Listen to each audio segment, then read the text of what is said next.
네, 귀한 찬양 감사합니다. 오늘은 자리가 없어서 그냥 거기서 예배를 드리시죠. 여러분들 들어오시면서 이거 봐주셨어요? 구름산이 아니라 구론산. 여러분들 피곤이 오시거나 당이 떨어지고 그러면 꺼내서 드시기 바랍니다. 네, 드시고 이것도 안 된다. 이것도 안 된다 그러면 목캔디를 쓴 목캔디를 꺼내서 드시면 졸음이 달아날 줄로 믿습니다. 저는 이미 뇌물을 먹어버렸습니다. 네. 우리 서로 인사하겠습니다. 만나서 반갑습니다. 축복합니다.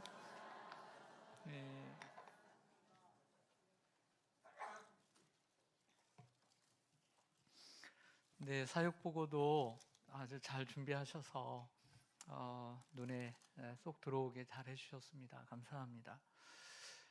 역사학자 아놀드 토인비는 과거의 역사로부터 배우지 못하고 미래를 준비하지 않는 민족은 참혹한 과거의 비극의 역사를 다시 반복해 당하게 될 것이다 라고 말했습니다. 과거의 역사로부터 배우지 않는 것도 대단히 중요합니다. 배우는 것도 중요합니다. 하지만 동시에 미래를 준비하는 것도 중요하다는 것입니다. 과거의 역사를 배우지 못하고 미래를 준비하지 않는 민족이라고 했지, 과거의 역사로부터 배우지 못한 민족 이렇게만 얘기하지 않았다는 거죠. 어찌 민족만 미래를 준비하겠습니까? 우리도 미래를 준비해야 합니다. 그래서 사람은 누구나 미래를 위해 무엇을 해야 할 것인가를 생각하고 준비합니다. 젊은이들은 미래를 위해 뭘 준비하죠? 시험을 준비합니다. 열심히 공부하고 목표를 정해 시험을 준비하죠. 청장년층들은 뭘 준비할까요? 미래를 위해 열심히 일하고 돈을 준비합니다. 그리고 노년층들은 준비해야죠. 네, 은퇴 후 노년의 삶을 위해 건강도 여러 가지도 준비를 하지 않습니까? 이처럼 사람은 미래를 다 준비하면서 살아가는 거죠. 기업도 미래를 준비하나요? 기업은 더더욱 미래를 준비하는 것 같습니다. 더욱더 발빠르게 5년, 10년을 내다보면서 기업들은 일을 하고 있습니다. 그렇지 않으면 어떻게 될지 모르기 때문이죠. 가정도 미래를 준비합니다. 여러분들의 가정은 가정의 미래를 위해 뭘 준비하십니까? 여러분들의 미래를 위해 우리는 자녀를 준비시키고 자녀를 결혼시키고 그 자녀를 양육함으로 가정의 미래를 준비합니다. 교회도 마찬가지입니다. 교회의 미래를 위해서 우리는 준비해야 합니다. 그래야 교회의 미래가 있기 때문입니다. 전도서 기자는 누구죠? 네? 솔로몬이죠. 솔로몬이 나이가 많이 들어서 썼다는 이 전도서인데, 솔로몬이 어린 나이에 왕위에 오릅니다. 아버지 다윗이 너무나 훌륭한 왕이었기에 참 겸손하게 하나님 앞에 기도하죠. 그가 민족의 미래를 위해서 준비했던 건 지혜입니다. 우리는 미래를 위해서 우리는 지혜를 준비해야 될 줄 믿습니다. 지혜가 있어야 돼요. 지혜. 그럼 이 지혜는 어떤 지혜냐? 미래를 준비하는 지혜라고 할 수 있습니다. 잠언서 6장 6절에 보면 게으른 자여 계매에게 가서 그 하는 것을 보고 지혜를 얻으라 그랬어요.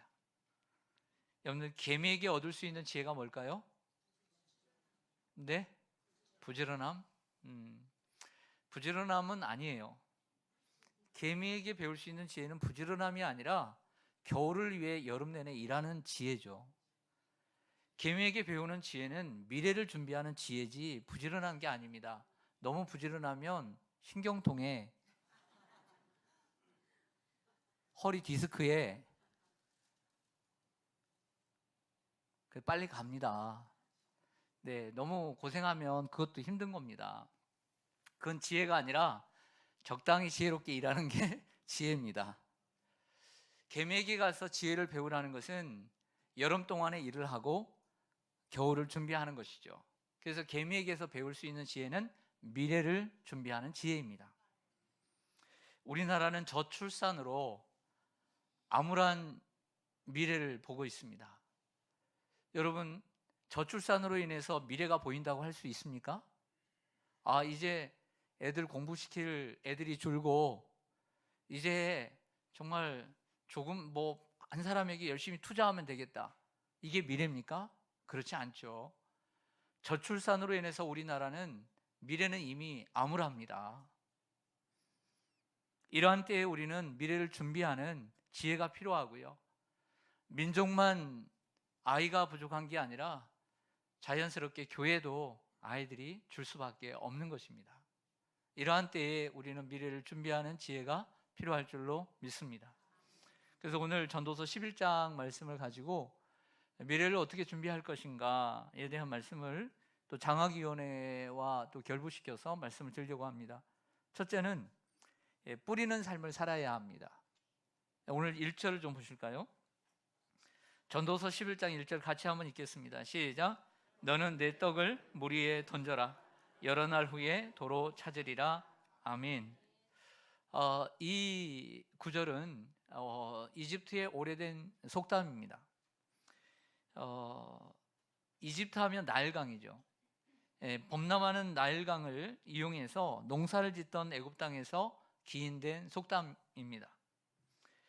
우기가 되어 비가 많이 내릴 때 나일강이 범람하다가 이제 물이 썰물이 되어서 빠질 시기가 되면 지혜로운 농부는 빠지는 그 물줄기를 통해 씨앗을 가득 실은 배를 타고 나가면서 그 범람한 삼각주에다가 이 씨앗을 뿌린다고 합니다. 근데 뿌린다는 표현보다는 던진다는 표현이 더 맞을 것입니다. 그래서 너는 내 떡을 물 위에 던져라, 나일강에 던지라 하는 것입니다. 씨앗을 물 위에 던지면 이것이 흐르는 강물을 따라서 자연스럽게 물 전체로 넓게 퍼지고, 이 물이 다 빠지고 나면 넓게 퍼진 씨앗들이 퇴적층이 쌓인 옥토에 뿌리를 내리면서 풍성한 결실을 맺는다고 합니다. 참 쉬우면서도 지혜로운 농사법이 아닌가라는 생각이 들었습니다. 여러분, 쉽고 지혜롭지만 한편으로는 이런 생각이 들었습니다. 믿음이 필요한 농사법이다. 믿음이 필요하다. 풍성한 결실로 돌아올 것이라는 믿음이 없이는 결코 소중한 식물을 물 위에 던질 수 없기 때문입니다. 던지는 식물도 얼마나 소중합니까? 우리 가정에 식량이 될 수 있는 것인데 거기다가 믿고 던질 수 있다는 것입니다. 믿음을 가진 자만이 식물을 물 위에 던질 수 있습니다. 저는 장학위원회가 이와 같다고 생각합니다. 장학위원회는 보이지 않습니다. 보이지는 않지만 믿음으로 던지는 것입니다. 뿌리는 것입니다. 사실 물 위에 씨를 뿌리는 애굽의 농부들뿐만 아니라 농사를 짓는 모든 농부들에겐 이러한 믿음이 필요합니다. 날지 안 날지는 모릅니다. 다 쓸러 내려갈 수도 있고 그리고 날 수도 있습니다. 하지만 믿음으로 뿌려야 하는 것이죠. 어떻게 보면 또 다른 면으로 보면 이것은 별로 계산적으로 볼 때 효과적이지 않는 방법일 수도 있습니다. 그러나 우리는 그 효과적이지 않는 방법을 자주 이용합니다. 그게 뭐냐면 자식 농사입니다. 여러분들의 자녀를 한번 생각해 보세요. 여러분들의 아들, 딸들을 한번 생각해 보세요. 자식에게만큼 식물을 많이 던지고 낭비하는 경우가 없습니다. 자식에게만큼 식물을 낭비하고 그저 던져버리는 경우가 없지요. 그것도 아깝지 않게 던집니다. 마치 밑 빠진 독에 물을 붓듯 자녀들에게 던집니다. 잘 나던가요? 많은 결실을 맺었습니까? 아니죠. 아니, 그럴 수 있지만 아닌 경우들이 많잖아요. 그런데도 뿌립니까? 안 뿌립니까? 뿌리죠. 많이 뿌려요? 적게 뿌려요? 많이도 어느 정도 많이 뿌려요? 아주 많이 뿌리죠. 그런데도 뿌려야 됩니까? 안 뿌려야 됩니까? 뿌려야 되죠. 뿌려야 돼요. 내 자식에게는 왜 뿌립니까? 아깝지 않게, 내 자식에게는 아깝지 않게 뿌립니다. 아깝지가 않아요. 사랑하기 때문입니다. 사랑이 없으면 1원도 10원도 아까운 거예요. 남 주기가. 노숙자에게 돈 1,000원 주는 것도 아까운 거예요. 사랑이 없으면. 그러나 내 자식에게는 꾸어다 100만 원을 주더라도 아깝지 않은 거예요. 사랑이니까. 장학위원회도 마찬가지입니다. 장학위원회도 뿌리는 것입니다. 던지는 것입니다. 남의 자식이다 생각하지 말고 우리 교회에 주신 자식들이니 내 자식이다 생각하고 뿌려야 합니다. 열심히 뿌려야 할 줄로 믿습니다. 여러분, 복음 전파도 이와 같습니다. 우리가 복음을 열심히 전하고 전도를 합니다. 하지만 날지는 모릅니다. 열매를 거둘지도 모릅니다. 그러나 뿌려야 합니다. 그들의 마음이 들가든 가시밭이든 돌밭이든 아니면 옥토밭인지 모르지만 우리는 열심히 뿌려야 될 줄로 믿습니다. 당장 눈에 보이는 결과가 나타나지 않아도 내 수고가 떼지 않다는 믿음을 가지고 사랑을 가지고 심어야 합니다. 여러분, 다음 세대는 이런 생각이 듭니다. 다음 세대는 한번 생각해 보세요.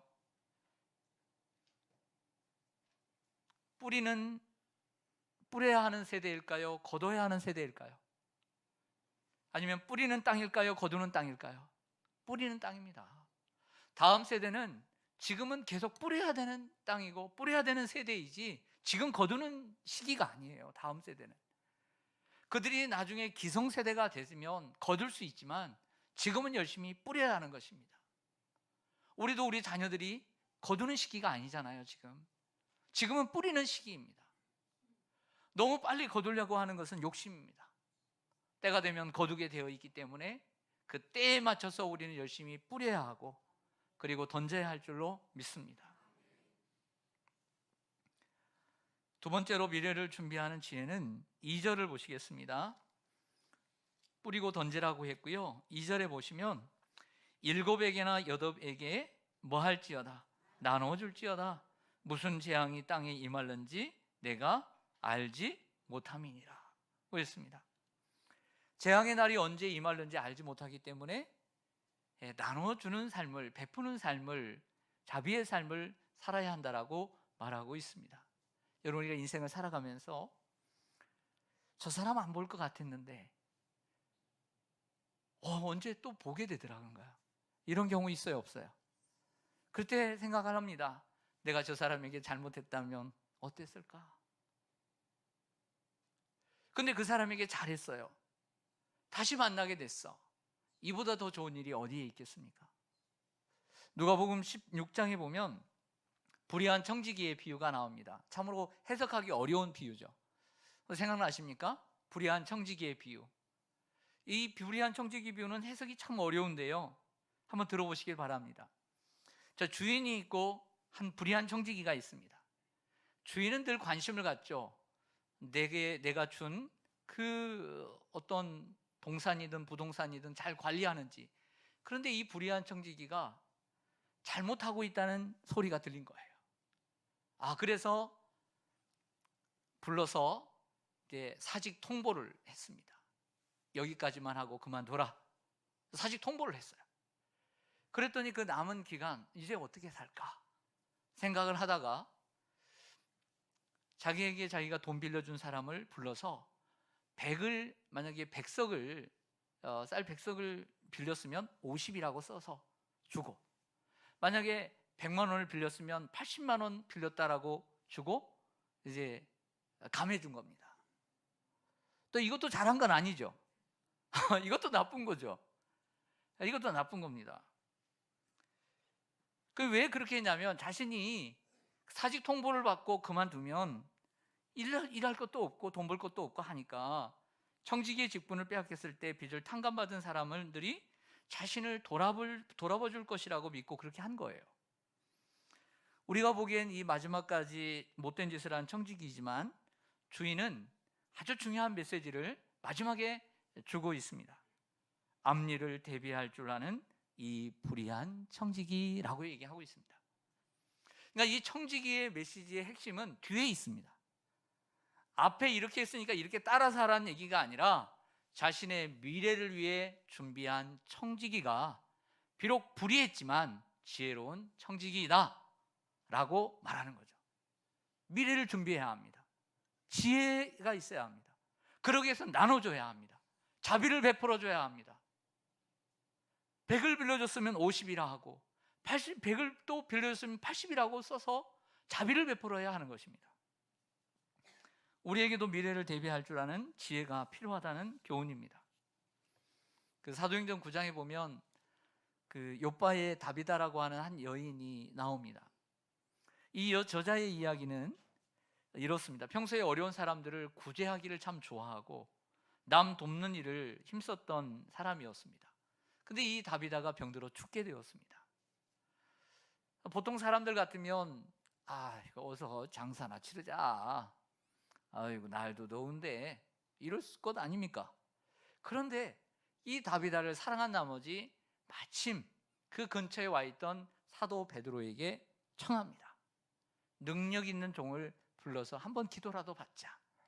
그래서 우리의 자매가 죽었는데 와서 한번 기도해 달라. 그래서 기도를 해줬습니다. 근데 기도하기 전에 뭐라고 그 옆에 있는 은혜를 입은 과부들이 말을 하냐면, 그가 살아있을 때 우리에게 얼마나 잘했는지 모릅니다. 그리고 이 다비다가 지어준 겉옷과 속옷을 내보여주며 살려주기를 청했던 것이죠. 베드로는 기도하고 그 죽은 다비다가 살아나게 되었습니다. 우리가 이 땅에서 죽었다가 살아날 수도 있고, 죽었다가 못 일어나서 천국에서 깨어날 수도 있지만, 분명한 것은 우리가 나누고 베푼 것은 꼭 갚게, 또 꼭 받게 되어 있다는 것입니다. 평소에 나눠주고 베푸는 삶을 사는 사람들은 재앙이 날이 와도 염려하지 않습니다. 내가 베푼 구제와 선행이 보상으로 돌아오기 때문입니다. 그러므로 우리는 힘에 닿는 대로 남을 도와야 합니다. 나누고 베푸는 삶을 살아야 할 줄로 믿습니다.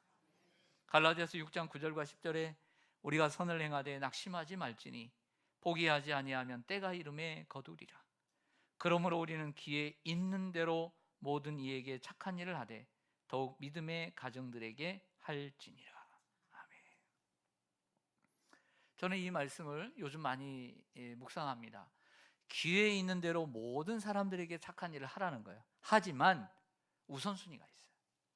믿음의 가정들에게 하라. 그래서 우리 장학위원회가 생기고 지금까지 오면서 이웃들에게도, 금천구의 지역에 있는 학생들에게도 우리가 선을 베풀지만 우리의 믿음의 가족들에게, 우리 교회 아이들에게 먼저 하자, 이런 마음을 가지고 있습니다. 또한 장학위원회는 어려운 아이들만을 돕는 게 아닙니다.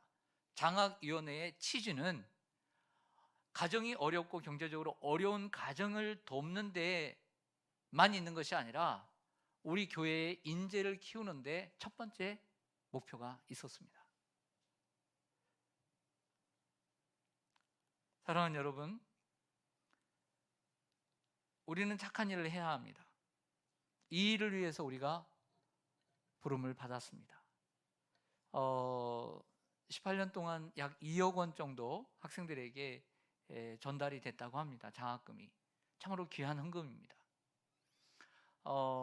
처음 시작할 때 지금은 이제 장로님이 되셨는데 정말 500만 원이라는 큰 종잣돈을 주셨어요. 그 종잣돈으로 시작해서 지금까지 오게 되었어요. 또 카페를 통해서도 우리가 그 카페에서부터 또 거기서 수익금도 또 그 수로를 통해 또 장학위원회로 오고 있습니다.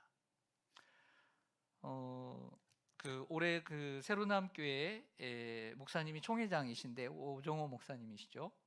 그 교회가 이렇게 돔으로 된 교회가 하나 있고 옆에 이렇게 한 10층짜리 비전센터가 있습니다. 그래서 그 10층에 올라가면 카페가 있는데요. 그 카페에서 난 모든 수익금은 대전과 그리고 많은 이웃들을 위해서 쓰이게 되는데 현재까지 베푼 금액이 24억입니다.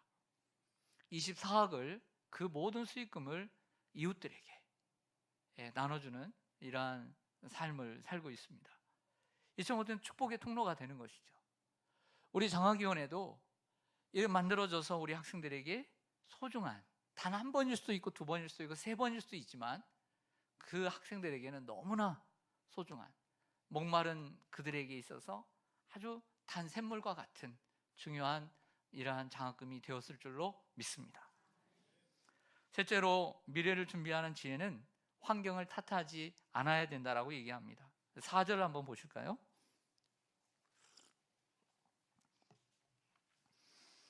풍세를 살펴보는 자는 파종하지 못할 것이요 구름만 바라보는 자는 거두지 못하리라. 참 재미있는 구절이죠. 여기에는 두 가지 상황입니다. 하나는 파종할 때와 또 하나는 결실할 때입니다. 뭔가를 뿌려야 하는데 풍세를 봅니다. 풍세는 뭘까요? 바람이 분다는 거죠. 막 씨를 뿌리려고 하니까 바람이 불어요. 그래서 풍세만을 보면 못 뿌린다는 거죠. 이 심고 거두는 걸 봐야 되는데, 아유 바람이 부네, 아이고 어려워, 지금 시대가 어려운데 뭔 남을 도와, 이렇게 풍세를 보면 못 심는 거예요. 또 구름만 보면 거두지 못하리라. 추수할 시기가 되었음에도 불구하고 비구름을 핑계대고 일하기를 거부한다는 얘기입니다. 이 핑계 저 핑계를 대면서 일하지 않으려는 게으른 사람의 모습을 비꼰 것입니다. 이런 사람들은 아무런 결실도 하지 못하고 재앙의 날에 심판을 받을 수밖에 없는 것이죠. 여러분 성경 한번 찾아볼까요? 잠언 26장 13절입니다. 잠언 앞으로 조금 더 넘겨서 잠언 26장 13절.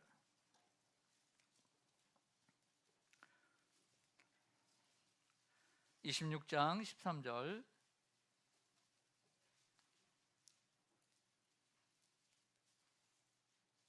우리 함께 읽겠습니다. 시작.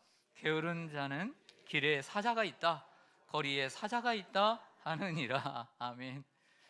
게으른 자는 어떤 사람이냐면 길에 사자가 있어. 사자가 거리에 사자가 있어. 나가야 못 나가요?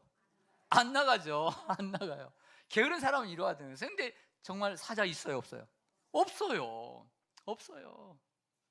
이게 무슨 얘기냐면 핑계를 댄다는 얘기입니다. 자꾸 핑계를 대고 안 한다는 것이죠.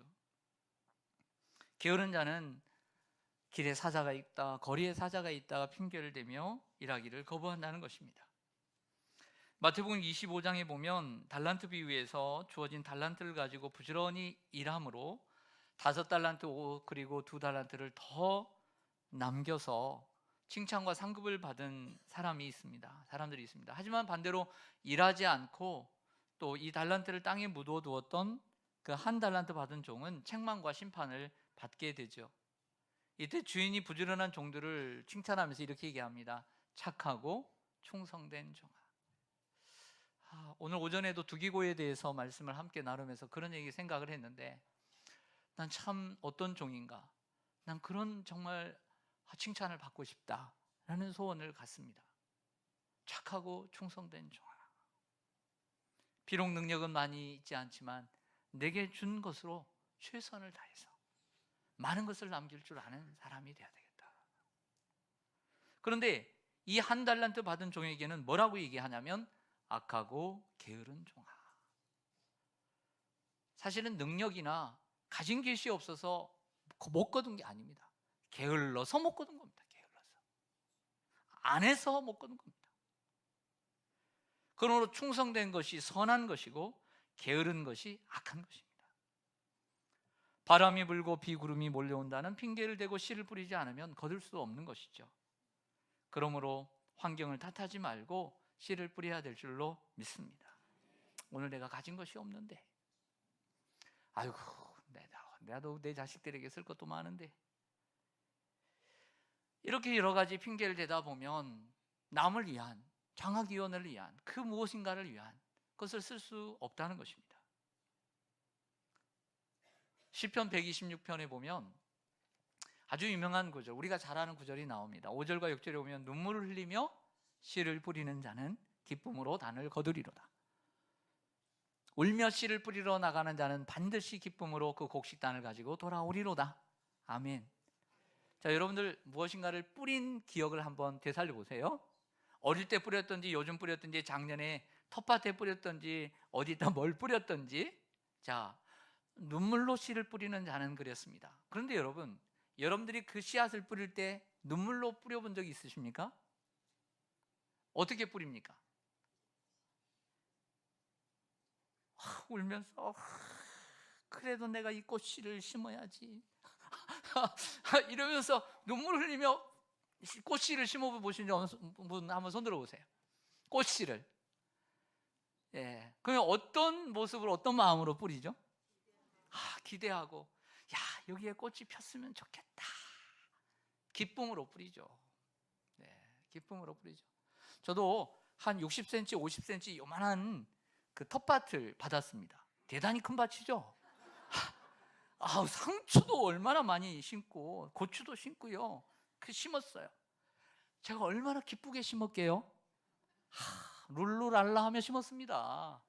그리고 얻어 먹었습니다. 제가 채취해서 먹었습니다. 기쁨으로 심는 거죠. 여러분, 농부도 벽실을 뿌리면서 힘들죠. 뭐 여기에 막 거머리가 있고 막 이게 푹푹 빠지고 힘듭니다. 힘들지만 자식 농사를 짓고 자식에게 이거 가지고 우리 먹고 우리 자식들 학교 보내고 이런 기쁜 마음으로 심지 않겠습니까? 근데 시편 126편 기자는 어떻게 심었는 줄 아세요?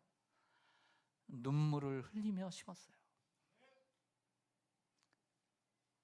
눈물을 흘리며 심었다는 것은 그가 심을 수 있는 환경이 아니란 얘기예요. 그럼에도 불구하고 심었다는 것입니다. 이번에 그 사랑의 교회에서 새생명 축제를 하는데 부산 세계교회에 손현보 목사님이 강사로 한번 오셨더라고요. 여러분들 영상으로 보신 분들, 뭐 그 교회는 그 새생명 축제에 가시지는 않았겠죠. 네, 영상으로 좀 봤더니 역시 손현보 목사님이 영혼을 많이 사랑하세요. 손현보 목사님이 이제 하나님께 부름을 받고 이제 신학을 이렇게 했는데 고신대학인가를 이렇게 가는데 얼마나 가난했던지, 저 부산에서 좀 떨어진 경상도에 살았는데 다 불교, 어머니도 불교, 다 불교였대요. 그래서 고신대학에 딱 합격을 했는데 마당에 딱 서서 선지동산에 서서 딱 이제 등록금을 내야 되는데 등록금 낼 돈이 없더래요. 돈이 없어서 누구한테 좀 빌릴까 생각나는 사람이 없더래요. 근데 딱 한 사람 나더래요. 자기가 열심히 섬겼던 스님이 생각나더래요. 스님, 부산에 사는 스님은 우리 집에서 이렇게 자주 갔으니까 그 스님에게 갔답니다. 그랬더니 그 스님이 돈을 주더래요. 그래서 스님한테 돈을 받아가지고 신학교 입학을 했어요. 그런데 또 하나 또 문제는 뭐냐면 좀 거리가 머니까 왔다 갔다 할 수도 없으니까 기숙사도 못 들어가고 방도 못 구하고 뭐 살 집이 없더래요. 어디서 다녀야 되는데 또 누가 생각났을까요? 스님. 그래서 스님에게 갔어요. 절에 가가지고 이 얘기 저 얘기 하다가 이렇게, 너 학교 그 신학교에 들어갔다는데 신학교 들어갔는데 너 어디서 다니냐 이렇게 이제 물었대요. 그랬더니 기숙사도 못 들어가고 돈도 없어서 못 가고 어디 거할 곳이 없다 그러니까 스님이 잠시 이렇게 묵상을 하더래요. 기도를 했는지 묵상을 하더니 괜찮으면 여기서 다닐래? 그래가지고 네 해서 그 절에서 신학교를 다녔어요. 할렐루야. 예. 그래서 그 세계로교회는 스님들이 개종을 해서 많이 나오는 교회가 된 줄로 믿습니다. 근데 이 어머니가 자식들이 3남매인가 5남매가 되는데 이 손현보 목사님이 아주 어릴 때 돌아가셨어요. 아버지가. 그래서 어머니가 이 자식들을 키우는데 얼마나 어렵게 키웠겠어요. 여러분, 아주 옛날이니까 손현보 목사님 60이 넘었으니까 60년 전에 생각해 보세요. 그래서 이 어머니가 열심히 키웠답니다. 근데 어머니 소원이 뭐냐면 실컷 먹고 죽고 싶대요. 하도 자식들 키우느라고 실컷 먹어본 적이 없어가지고 실컷 막 뭐 먹고 죽고 싶다고 늘 그 노래를 부르더래요. 근데 94세까지 살았어요. 실컷 못 먹어가지고. 여러분, 이처럼 홀로 된 어머니는 그 젊은 날에 홀로 되지만 세상의 모든 것들을 다 버리고 그 자녀들을 위해서 눈물을 흘리며 씨를 뿌리는 거예요. 환경을 탓할 수 있겠습니까? 사랑하는 여러분, 우리도 환경을 탓하지 말고 미래를 정말 대비해야 된다면 심어야 될 줄로 믿습니다. 심지 않으면 미래가 없습니다. 네 번째로, 수고에 대한 결과는 하나님께서 주시는 거니까 그 결과는 하나님께 맡겨야 될 줄로 믿습니다. 6절을 좀 보시죠. 너는 아침에 씨를 뿌리고 저녁에도 손을 놓지 말라. 관심을 가지라는 거죠. 그런데 이것이 잘 될런지 저것이 잘 될런지, 혹은 둘 다 안 될런지, 혹은 둘 다 잘 되는지 알아요, 몰라요? 몰라요. 그래도 심어야 돼, 안 심어야 돼요? 심어야죠. 수고는 우리가 하지만 수고에 대한 결과는 하나님이 아십니다. 수고에 대한 결과는 하나님께 속한 것이죠. 여러분, 장학금을 받은 학생이 한 250명이 있다고 하십시다.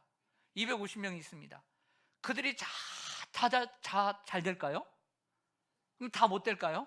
그건 아니죠. 누가 잘 될 수도 있고 누구는 안 될 수도 있습니다. 그들이 모두가 믿음 생활을 지금도 다 잘할 수도 있고 또 어떤 이는 못할 수도 있습니다. 우리가 그걸 어떻게 합니까? 그러므로 우리는 그 미래를, 그 결과는 하나님께 맡기고 지금 열심히 심어야 될 줄로 믿습니다. 아, 쟤는 이래서 안 되고 얘는 이래서 안 돼. 그거 누가 합니까? 결과에 연연하지 말고 열심히 뿌려야 될 줄로 믿습니다. 요나는 3일 길 가면서 3일 길을 가야 되는 동안에 반나절만 가고 너희들 죽어, 예수 믿고 하나님 믿어, 이렇게 했거든요. 근데 다 회개하고 돌아왔어요. 저도 그러면 지금 나갈 것 같아요. 그렇죠? 여러분도 나가겠죠? 네. 근데 스데반은 사내들인 공회에서 목숨을 걸고 갑자기 이 요나 이야기 하니까 이런 생각이 드네요. 이번에 필리핀에 갔던 곳에 이제 노크노크 선교사님, 한국인 선교사님 한 분 계시거든요. 한 분 계시는데 그분의 이제 이야기를 이제 며칠 동안 있다 보니까 얘기를 들었어요. 그래서 원래는 형님도 호주 선교사님이세요. 그래서 그 신학을 하고 목사 안수를 받고 호주로 갈 생각을 해서 이제 이 바콜로드에 어학연수로 온 거예요. 어학연수. 옛날에는 많이 왔다고 그래요. 그래서 코로나가 오면서 이제 쏙 빠졌는데 어학연수를 와서 거기서 이제 1년 동안 영어를 배우면서 이렇게 했는데 그러다가 이제 그 빈민촌 교회 보셨죠? 그 빈민촌 교회를 가게 된 거예요. 목사니까. 근데 가보니까 자기가 전주에서 부목사로 사역을 할 때는 그렇게 전도에 대해 애들이 안 오더래요. 근데 이 빈민촌에 가서 이렇게 과자 한 봉다리 가지고 이렇게 하니까 애들이 와르르 막 모이는 걸 보고는 거기에 남았대요. 네, 거기 남았대요. 그래서 하나님께서 그렇게 쓰시는 것을 보게 되었습니다. 여러분, 스데반은 훌륭한 설교를 했지만 죽었습니다. 우리의 결과는 몰라요. 결과가 많을 수 있고 적을 수도 있습니다. 그러나 하나님께 맡겨야 될 줄로 믿습니다. 너는 아침에 씨를 뿌리고 저녁에도 손을 거두지 말라. 계속해서 관심을 가져야 될 줄로 믿습니다. 사랑하는 성도 여러분, 말씀을 맺겠습니다. 교회의 미래를 준비하는 것 가운데 최고의 준비는 무엇일까요? 사람을 키우는 것입니다. 과거 어려운 상황에서 다음 세대에게 집중하고 투자했기 때문에 지금의 한국교회가 있는 것이죠.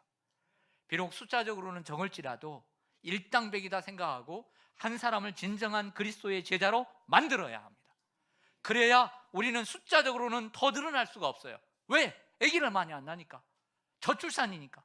그렇지만 적은 아이들을 하나님의 군사로 온전히 만드는 데 힘써야 될 줄로 믿습니다. 미래의 한국교회를 위해서 우리가 다음 세대에 집중하고 투자해야 합니다. 지금에 만족하고 투자하지 않으면 미래가 없습니다. 이를 위해 여러 가지 방법이 있지만 그 가운데 하나가 장학위원회인 줄로 믿습니다.